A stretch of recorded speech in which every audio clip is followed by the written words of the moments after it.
Good afternoon and welcome to another thought for the day. The Church of England has just launched this phone line. It's Daily Hope, it's called, and people can ring up and they can listen to a well-loved traditional hymn being sung to them. And then there's a meditation on something about the hymn, perhaps its words or why it was written in the first place. And then they listen to the hymn again if they want to, and then there's a prayer at the end.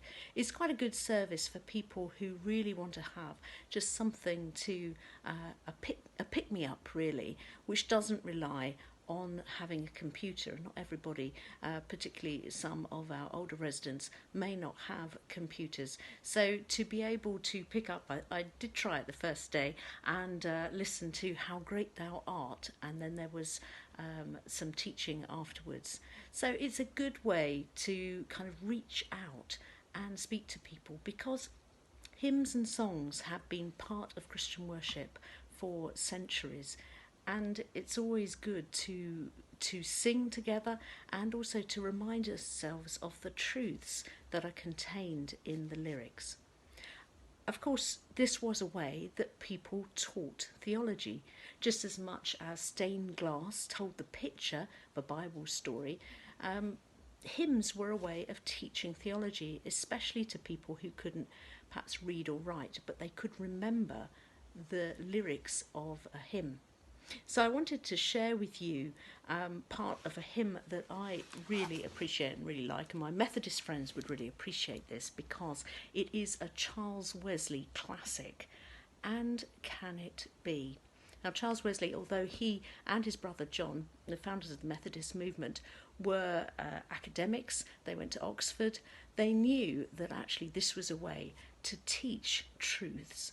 And so I want to just look at the fourth verse of And Can It Be?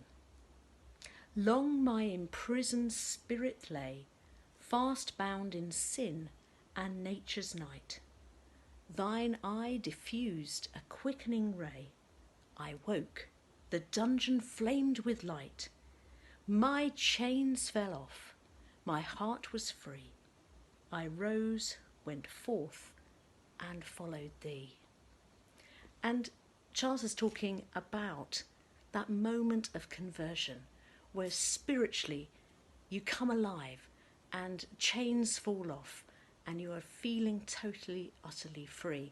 And of course the Wesley brothers talked about that when their hearts were strangely warmed within them when they had that spiritual encounter with the risen Lord.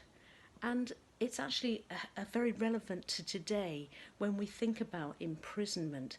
I mean, we can't relate to being in a dungeon in our current situation, but for some people it will feel incredibly restrictive. For some people it will feel like a jail, it will feel like a prison.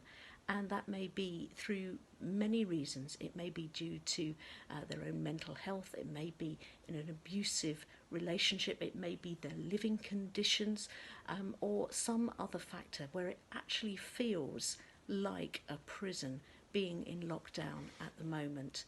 And we continue to pray, morning and evening prayer, for people in all these circumstances.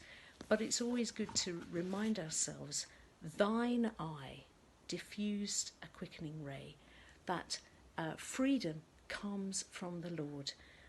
Thine eye, not our eye, not anything that comes from us, but God diffuses, lets go that ray that brings us alive. And it's in him where our resources are found, where we can find freedom, where we can feel that our chains fall off, our psychological, our spiritual, emotional chains fall off, and our hearts are free.